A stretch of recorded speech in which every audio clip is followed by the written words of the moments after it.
Good morning. Thank you guys all so much for being here on Wednesday. I'm so encouraged to see so many people. This has been a really exciting and energizing past few days. So I'm filled with lots of ideas and new purpose. I'm Laura Demarse. I'm with the Charles Koch Foundation, and I am the Vice President for the Future of Work portfolio. And we are an organization that believes deeply that all individuals should be given the opportunity to identify, develop, and apply their unique gifts and skills in the workplace.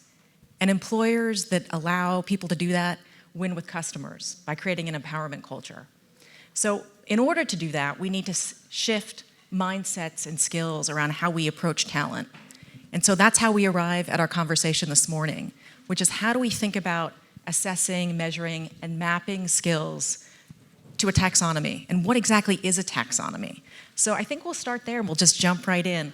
Matthew, I'm going to start with you. Can you tell us a little bit about what a taxonomy is and how it's meaningful to this conversation?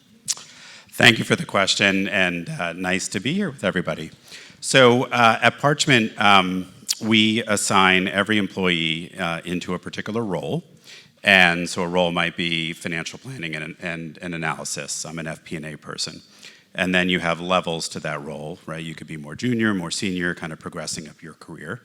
And there is a set of competencies that we expect that role to have. So for FP&A, we would expect you to be able to create a forecasting model, or to be able to develop an operating budget or a variance report against that operating budget, or data visualization of how we're performing. And then inside of those competencies are particular skills, right? The skills might be how to use Tableau or how to use Excel. I don't mean to be too reductionist about it, but that's, to me, a helpful way of thinking about it in terms of just making it human.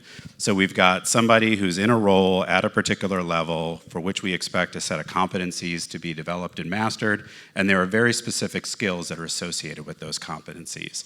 And so in that context, the taxonomy then is the system of classification of those skills. What does the skill taxonomy look like? I guess I'm defining it by using the word. I'm not allowed to do that, but I will cheat. What does that skill taxonomy look like for someone in FP&A? Now, it also, I think, gives a hint to the complexity of this, because we're talking about the skill taxonomy of someone in FP&A, but people are in different levels, and they're in companies that are at different stages. Like, it might be very different if you're venture stage, versus a publicly traded company. Industries and sectors are very different. What it means to be an FP&A in a software company might be very different from what it means at Ford Motor Company or what have you. So we're talking about a system of classification of skills, but where it gets really multidimensional is as you begin to scale it out with context like level, like industry, like sector. And at this stage of the world, we are still very much kind of grasping the elephant. Lots of different fields and associations and organizations are developing their taxonomies from where they've started, and kind of working towards this grand vision of some global system of classification of skills that sounds exciting but really hard. Thank you for sharing. That's really interesting information. Now, Heather, I'd like to turn to you as the employer on the panel. And I know you're all working with taxonomies right now at Walmart. Can you tell us a little bit about how that's been helping you? Yeah, absolutely. And I think even though you used the word, that was a very good definition. 100% agree with that. I would add just a little bit of commentary from our perspective. So I'm Heather King. I'm with Walmart, and we have been a skills-based employer for a very long time. It's part of our culture, but over the last couple of years, it's become much more important to put structure to it, and how do we thread that through our systems? And you can't do that unless you have that universal language or taxonomy. So we've been grappling with the same question, and what are all the different dimensions that need to come into account as we try to put that together in the right way for Walmart. The two pieces I would maybe add just to how we're defining or thinking about it, and one of them you touched on, which is context of skill matters. So when I think about a frontline supervisor in one of our stores, they would have leadership as a skill. When I think about our CEO, Doug McMillan, he would have leadership as a skill when we look at their profile. but it's very, very different levels of proficiency, you could say, or the context of it's different. And so that's something that whenever we think about taxonomy, we don't think that we can simply associate a list of skills to an associate's profile, but it needs the context of where was it gained, within what job or experience, because that tells the other part of the story. That's really important. The other piece that I don't hear a lot of people talking about is we talk about skills plus, and the plus part of that is motivations, interests, and traits. And so one of the great tell of whether someone's going to be successful and long-term retained in their role is whether or not they're actually, the job they're doing is aligned to the motivations, interests, and traits that they bring. A lot of the taxonomies I see have a list of behaviors, and some taxonomies define them or not. But what we would say is we don't typically train for behaviors that are tied to traits, motivations, and interests. There are behaviors that you can gain. So that's another piece of the taxonomy that we're including for Walmart specifically, because when we think about moving a frontline hourly associate into a higher paying role such as a truck driver, which pays $90,000 a year or more depending on where in the country they are, frankly, we have programs to get them their CDL and to give them the skills they need. What's going to determine whether they're happy and successful in that role is whether it's aligned with their motivations and interests, right? So that's the other piece of the taxonomy. Really, really quickly, what are we doing? We're going through our 2,000 plus jobs using a partner, which is like Cast for their market-based skills taxonomy, but we have to add our Walmart context. So to your point, retail matters, whether it's supply chain or whether it's in a store matters, at what level in the organization matters. So we are doing that job analysis to define what are the skills associated with each of our jobs. And then we're also working to infer the skills of our associates across the country so they can see that within their profile and they can compare themselves to the roles that they maybe want to take in the future and say, what's the gap? And then how do we provide learning and opportunity recommendations that are going to help them close those gaps and achieve those jobs? Thank you. That's a very, very interesting perspective. So Caleb and Tim, you're both on the provider side. Can you tell us a little bit, although your roles are much deeper than that, but how are you using a taxonomy to harness untapped potential in the marketplace? How is it working on your end? Yeah, I'll go first. Just to give a quick frame of what WithYouWithMe is, other than a bit of a tongue twister to say. We started 9 years ago to try and, our goal was to get veterans employment.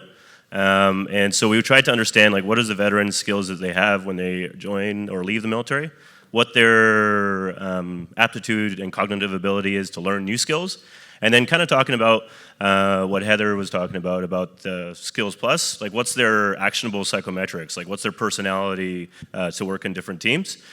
We quickly worked out that we couldn't just use that method. We had to work out what the businesses needed and what the business outcomes they're looking for. Otherwise, hiring veterans or any other person from a non-traditional pathway would be more of a charity than an actual business proposition, which isn't sustainable. So we quickly worked out how do we work out the business outcomes to drive and get people hired. So we built a platform behind that. So now we have the right people trained at the right time at the right place. And we do that for thousands of people in 5 different countries now. And we've just partnered with the GED program, GED Tech Apprenticeship, that allows people that don't have a high school degree to get their GED, to get tech skills or digital skills for the workforce so they can leapfrog in the job market. But to answer your question, Laura, it's like we need the taxonomy for scale. Like we can't, like when we initially started out, you would have to like interview and negotiate with the hiring manager and the HR of like what exactly the skills that you need, and it would take hours and hours. And the worst outcome was we kind of agreed upon it beforehand, but then once the person starts working there, they don't have the right skills, and then they want to leave, and it's a bad outcome for the employer and the employee. And so organizations that have that taxonomy, it just makes it so much easier to get thousands and thousands of people upskilled and get them moving. And so an organization that does this really well, I highly recommend looking at the Australian government. They use the skills framework for the information age, and they're able to do that where they can say, hey, I need these 3 skills at these 3 levels, to answer your question as well, because there is like 7 to 8 levels of skills of the skill. And they just tell employees or people joining the organization, these are the 3 skills you need. This is the personality we're looking for. And then here's the audited training pathway to get that job, and then they can start that role. And that allows a lot more non-traditional pathways into their public service in a very organized manner, which is great for the organization, but as you can imagine, from my perspective, more importantly, it's better for the individual, because then they have like a pathway of like, what can I do to improve myself? Instead of like a very wishy-washy political, et cetera, way to do it. And so everyone that goes through this kind of experience feels a lot better about it. Yeah, just to provide a little context on my perspective before I answer the question, TAP trains industrial skill sets at scale using VR-enabled labs and supporting curriculum. But our mission is to help as many people as possible in low-wage, low-skilled jobs move into thriving middle-class manufacturing careers. So taxonomy is at the heart of everything that we do. I can actually remember starting the company a couple years ago. The first thing we did is write a script to analyze thousands of job postings of jobs we were interested in training for at employers that kind of fit where we wanted to move into. And that was our initial taxonomy, if you will. It's since evolved a lot as we've partnered deeply with our employer partners to ensure that taxonomy is going to be effective for what they're looking for. And as a training organization, that drives everything we do in terms of what learning outcomes we're designing, what kind of content we create, what that content looks like, how we think about designing assessments, and also how we think about identifying talent who are going to thrive in the roles that are in demand in the market. It's been really exciting as of late as the talent shortage in this space continues to exacerbate. We've seen a lot of our employer partners reduce the degree requirements for certain roles, and I think that wouldn't be possible without them really understanding their own taxonomy and what skills really matter in those roles, and also, almost more importantly, I think, the ability to objectively measure those skills. And so that's another point I want to make. I think the impact of taxonomies are going to be limited by our ability to actually objectively measure those skills. In my world, I want to just say we should be using technology and really thinking outside the box and how we best do that in 2024. In my world, when you're talking about hands-on skill sets, and we think about Bloom's taxonomy, sure, I could have somebody take a written test on, their ability to troubleshoot electrical issues, and that would test knowledge retention. But with technology today and deploying simulations at scale, an employer can actually see talent apply these skills and get data back from that, which allows them not only to better understand their workforce, but also allow the trainee and the talent to separate themselves and excel into those more advanced and higher paying roles. Thanks, you both. Now, Suzanne, let's talk a little bit about implementation. So as many employers start removing degree requirements and we start thinking about credentials, how do employers measure credentials? And do they need to be high quality credentials to be measured against a taxonomy? How are you all thinking about this? So thank you for that, and good morning, everyone. So at EQOS, we are working on rolling out a new quality standard for non-degree credentials. And it is different in that it's based on real outcomes for real people. And so as you hear about all the complexities that my colleagues have talked about, right, when we start to get into it, is there one, is there better, is it different? I think context matters. It's also about common definition and contextual definition, right? So if we're talking about leadership at different levels, if we're talking about understanding how do people begin to build the skills and competencies, whether bounded by credentials, degrees, otherwise, how are they able to then communicate that to an employer who is able to identify folks that meet their need? And to the point about alignment and interest, right, in a way that's going to work for both the worker and the employer and help to grow the market. And so we are thinking a lot around how do we help connect those dots? How do we make sure that as we're applying our evaluation and our framework, which is based on people's real performance in the market, it is contextualized to that. And so we're looking at things a little bit differently than performance has been looked at in the past. Again, it is grounded in real outcomes for real people. And so as we're thinking about with businesses, with training providers, all of that, right, how would you apply this to your work? And so being able to know what has demonstrated which performance for whom in the industry, right, and then to use that to help have a level of confidence for how people are being presented and matched to opportunities, I think there's a real opportunity there. Thank you. So Matthew, I'm going to go back to you because you said something on the prep call that I'd like you to unpack a little bit. And I think the essence of what you said was simply that, so many skills are position specific or unique to the individual. Is a taxonomy reducing that or reductive if we're trying to measure people against these standard skills? Does it take away from the essence of individuality? Yeah, that sounds very deep. So now I have to try to live up to that. So the perspective that I come is primarily traditional degree programs. And so the effort for universities to better associate using a skill language or a skill taxonomy, particular courses and programs and degrees with skills so that both the learner has the opportunity to really appreciate. I taught sociology of education, and in some places that could be a social theory course and you're learning Marx and Weber and Durkheim and other contexts. It's, it could have statistics as part of it. It could be more quantitative. You could be using Stata R and SAS or what have you. So really being able to associate with courses and programs and degrees skills so that the learner appreciates what they learned, so that the institution credentialing has the opportunity to create credentials, hopefully in machine-readable data, so that the employer can better make sense of what that degree really represents, and we can make the world more rational. So I believe that. I also believe we're talking in broad brushes about everything that relates to, technology and manufacturing and things that are very well defined. FP&A is something that's sort of defined, right? Product marketing is a little harder and less defined. But my basic point was we seem to be treating skills like it's atoms in the universe, that if only we had a better microscope, we could discover some core physics to human capital. And I don't know, that doesn't feel right to me.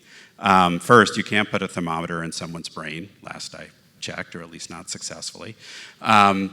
That was funnier in my head than it came out. But psychometricians have been promising and claiming for a very long time to have cracked the code of translating the capabilities of people into a language that we can then create this very rational system. So I think that's part of what I mean, is I think we're treating the measurement as less problematic than it truly is. Second, the whole notion of taxonomy, I think you did a brilliant job describing even the same word means different things in different levels, in different sectors, at different stages of company. I mean, Parchment has been 7 companies over 15 years in terms of what the same job and roughly the same skills would actually mean, given, we're a startup and things are crazy, all the way to we're very process-driven. So the whole kind of definition of the taxonomy, I think, is very problematic.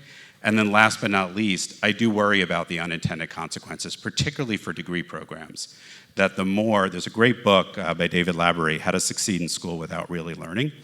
And it's all about how the credentialization of K-12 and high schools have made education an emptier process, because it's just ultimately about getting the grade to get into college. And then it's not actually about learning and assessment, so why not just ask ChatGPT for the answer, right? If we disconnect it from the intrinsic meaning of the work. And I worry about that in higher ed. I worry when my social ed course gets characterized by a skill taxonomy, gets a set of tags that certain students take it, certain students don't take it. A conversation happens about what's in the course. And there's a level of that that's really good, because we're ultimately about educating learners, but then there's a piece of that that makes me wonder, are we commoditizing education into a currency, and what are the consequences of that? So. If I could just add a thought, because this was something I was talking about the other day with a colleague, and I think it's important as we think about taxonomies, technologies with AI and so on, how do we frame these as tools to help us opt in to things that we might not have otherwise considered, tools to make recommendations or consider candidates we wouldn't have otherwise looked at, versus tools to rule people out or rule a course out. I think it's a really important framing that we don't talk about enough, but as you look out how quickly this is evolving, I think that's going to become an essential conversation as this evolves. Could I just quickly respond to that? I'm sorry, I don't want to monopolize. No, absolutely. But I do Jump in. think, going back to David Laborie, tracking, we've seen a version of this movie before in tracking. Right. When we talk about why should everyone get the degree, and again, I understand that argument, and there are many different pathways, but once upon a time, a whole group of people were told, why go through a full college prep program as a high school student? We have vocational tracks. You can just learn home economics, or you can learn, accounting or what have you.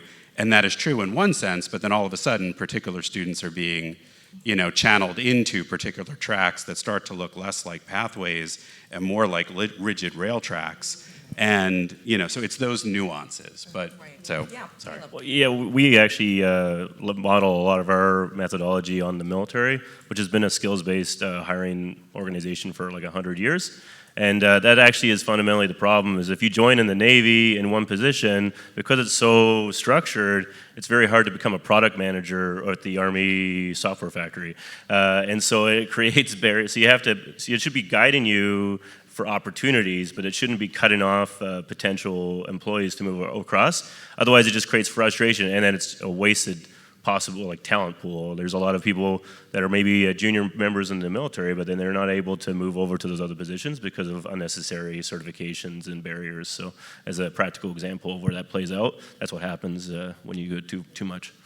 Yeah, no, Caleb, that's interesting. And, when we met for coffee, I think the other day we were talking about this, and I would have pushed down a little bit on, I certainly can understand how it's helpful in sorting technical skills, but how are we measuring soft skills or strategic skills against a taxonomy?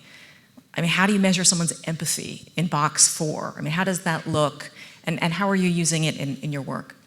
Well, yeah, that's where the actionable psychometrics helps, because even though someone has a certification, it doesn't mean they're the right person for the job. You see that all the time for senior leaders in the military. Just because they're qualified to be the battalion commander doesn't mean you should make them the battalion commander, because they just don't have the right personality. So that helps, but people are subjective. So you're never going to be able to solve those skills, and so you're going to have some of that psychometrics and other data points to try and help make that decision. And we try and do it through the Big Five and stuff like that. Yeah. And Heather, what about you? How are you guys kind of working through that challenge? Yeah, absolutely. It's the psychometrics, and we do, as part of our selection processes at the most senior levels of our company, with our officers as well as with our hourly associates, use tools to help us understand what kind of behaviors those folks are likely to present in the job in given scenarios. And it's combined with not only the personality psychometrics, but also real life simulations. So we do day in the life of simulations, so you can actually see how do they present. Because, by the way, psychometrics aren't perfect in the fact that, yes, it shows the likely tendency, but any of us who have been given feedback long enough might have learned different mechanisms to actually correct. I remember 20 years ago, I was told I was horribly unempathetic, and now all my 360s say I'm the most empathetic manager in the world. So you can learn behaviors if given enough feedback consistently.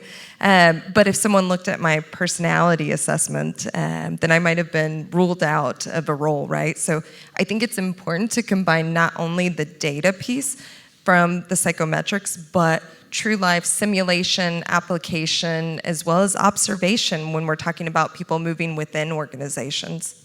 Can I add to that? I would say one of the things I'm most excited about is we're looking at our data and we're looking at mobility and advancement, is to see where people go. Right? We have some, to the point on tracking, right? Is the definition of success someone moves up within a vertical and only that vertical, right? And we think they're going to max out here, but maybe the market is moving so quickly. So to see what people have, how that aligns to our mapping of skills and competencies as proxied by credential, right, or otherwise, but then to see where they go. I think we're going to see pathways evolve as we think about transferability, as we think about the disruption in the labor market right now, right? Your point about sort of stickiness and future-proofing of skills, right? To see how that evolves and what does that open up for us in terms of shifting our mindset and really seeing it as a both and, not an either or. And so I appreciate the call out. I'm also just really excited to see like what we learn over time based on what's happening now. So one of the questions I've kind of had since this topic came across my desk for this panel is kind of, where does it live? Like, where does this thing live? And that's an open question. And Tim, why don't we start with you? Yeah, maybe at the risk of being somewhat controversial, maybe I would challenge the fact that a universal taxonomy for every role in every industry is actually a good thing. I think to Matt's points, sometimes taxonomies can be very specific to industries and roles, and so there brings a lot of challenges to try and develop some universal taxonomy for every single role. Even if we could do that, how long would that take? And how could we update that taxonomy over time? Think about how fast our world is changing. If we're trying to fit every part of our economy into this universal framing, I worry that it would quickly fall behind and become antiquated. And so in terms of where it lives, maybe it is industry specific, maybe it's role specific. I'm not sure what organization necessarily would own that. I can say that we've found good success actually working with workforce development boards in regional areas that are helping define some of this. But yeah, I'm curious for the other panelists if you all actually think a universal taxonomy is a good thing. So interestingly, next week, Walmart is leading something called the Opportunity Summit in DC, where we're bringing together educators, legislators, and Fortune 50 CEOs specifically to talk about how do we really move the skills movement forward together, because we in Walmart don't believe each organization can do it in isolation. If you look across at governors already, Alabama, Arkansas, several others that are trying to build a skills-based approach in order to connect workers to many of their unfilled jobs that they can't find workers for, and they're building their own taxonomies. And this is already going to be problematic when we think about everyone's popping up their own, and then workers are not limited to a state anymore, or an employer. So how do we start to create one language? I agree, it's not going to be a perfect language, but how many people in this room know about ONET, right? Like, we can say it's antiquated if we want, but I guarantee you the Fortune 500 still uses it. We have different job titles, but every single job title is tied back to a job on ONET, right? That's how we do market comparisons for compensation and all kinds of different things. That's how we think about what kind of skills do the roles need as a starting point. I think it is in the future some sort of skills ONET or a revamp of ONET. To at least give people a basis. Again, every organization is going to have to contextualize it, so we take that taxonomy, we layer in our unique definitions on top of what is the core. But I think that is where the future needs to go in order for our workers to have the best opportunity for economic mobility across companies, across states, across institutions, and for companies to be able to find the talent they need. Yeah, just to pile on, it's definitely going to be a balance, but a great example for those that are looking for an example would be the Australian government. They started this journey because they needed to have better skills mapping for the immigrant population, because they didn't know what people were coming to the country with. And so once again, they used the skills framework for the information age. It worked so well that the government said, hey, we should just do the same thing. And so they started doing it. And then they started expecting that all the contractors and all the primes and all the people that would work with government also have to use the skills framework. And then the university said, okay, if we're going to start producing people that can get jobs with them, then we also need to start using that exact same skills framework. And what it allows is like just so much mobility in the context of government and the ecosystem of government, which is obviously a large portion of the workforce, to move around quite easily. So there is a balance there, but that would be what you'd lose if you had every university have their own taxonomy. You would lose that opportunity. So that's just piling on there. As someone who recently helped to lead a workforce board, double click on that, I do think this goes back to where we started, right?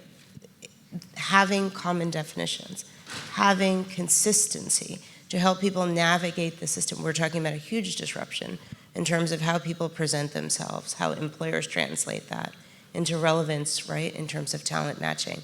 You have to have a common baseline. Does it mean you have the exact same taxonomy? Right, but do we have enough that is consistent, especially as we think about what we're operationalizing in things like LERs, as we're thinking about how do we work with employers to think about skills-based job postings? People have to know either what they're aiming for in terms of what they build or how they present what they have to be competitive. And if that changes in every instance, right, we're just going to replicate some of the confusion. That doesn't mean that context doesn't matter. Right, and that we're tracking people towards versus expanding people's opportunities. Yeah, I agree, and I think there's technical standards are an important part of it. You know, in a world where you have different taxonomies for all the reasons we talked about, you can still have a common grammar, and you can still have the ability for an employer who has many different kinds of roles and levels to have an HR system that recognizes, oh, this applicant is coming in with a credential that uses this skill language from this canonical source, the association of whatever, or the society of whatever, or the union of whatever, or the licensing board of whatever, and pull that in and then let the magic happen. So I think some of the technical standards work is probably the most exciting because then it creates the flexibility with a common grammar. So kind of with that in mind, wouldn't business possibly lose its competitive edge if we're all measuring against a same framework? Some businesses want to measure and assess talent differently, and if we're all using the same framework, I could see that businesses would be skeptical and think they're losing their competitive edge with talent. Any thoughts on that? I can speak for Walmart as the employer on the panel to say that we believe if we create great experience for our associates and we create economic mobility for them, and we make it frictionless for them to move throughout the company and have many careers all inside, the organization, then they will stay. And if they go, they may come back, and they'll come back with new skills as well. So, I think it's incumbent on employers to create the environment that retains their associates versus trying to lock people in with resumes that don't translate outside of their four walls. Thanks. Caleb. Yeah, I'll steal Richard Branson's train them to stay and then motivate them. Sorry, train them to leave, motivate them to stay, Right. Which is definitely an example where someone did not play nice and they didn't allow their certifications to go outside. Is that the military used to do this for years, where they wouldn't allow their electricians and their trade skills to have like an industry standard because they're too worried that all the trades would get qualified and then they would all leave. But then nobody would want to join that trade program, and so then they would have a huge issue of building up their own talent. So it's just to pile on to what Heather was saying is that you really need to, like, people would expect that the skills that they're learning would be able to be used across the industry, but then you just have to motivate them and take care of them for them to stay in the organization. Thank you. And as we think about this framework, it's not a silver bullet, right? So are there other, I don't know if that's me, the feedback, are there other market-based solutions, other bottom-up strategies that are emerging in the marketplace that could potentially be a complement or a replacement to this ideology? Any comments or thoughts on that? I think there's a social process of evolving towards it. So by starting with the idea that in order to speak to each other in this language, we all have to agree that it's French or Spanish, or Japanese or what have you, like in some sense, that's starting with like a really hard kind of beginning point. what at least I think you see in higher education is you see institutions trying different things. They're using badges to surface, particular skills within courses. They're developing comprehensive learner records so that the traditional academic transcript of courses and credits gets complemented by something that records co-curricular activities, leadership, internship, other kinds of experiences that speak to the educational component. If we grab 10 institutions, I think those would all look very different. They wouldn't be speaking the same language. Right. Many institutions are starting with, what do I track? And given what I track, what can I make available? Ideally, what they would be saying is, what does the learner need to represent? And how do I, create the systems to be able to measure and represent it?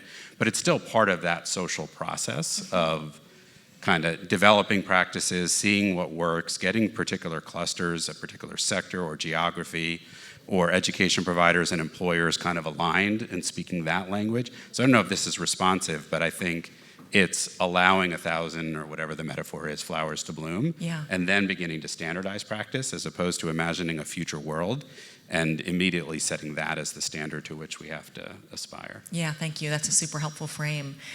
Anyone else on this before we move on? Okay. So I'm just curious that, if we get this right and this works, how does this then move this conversation along? What do we need from employers and workers for this to really work?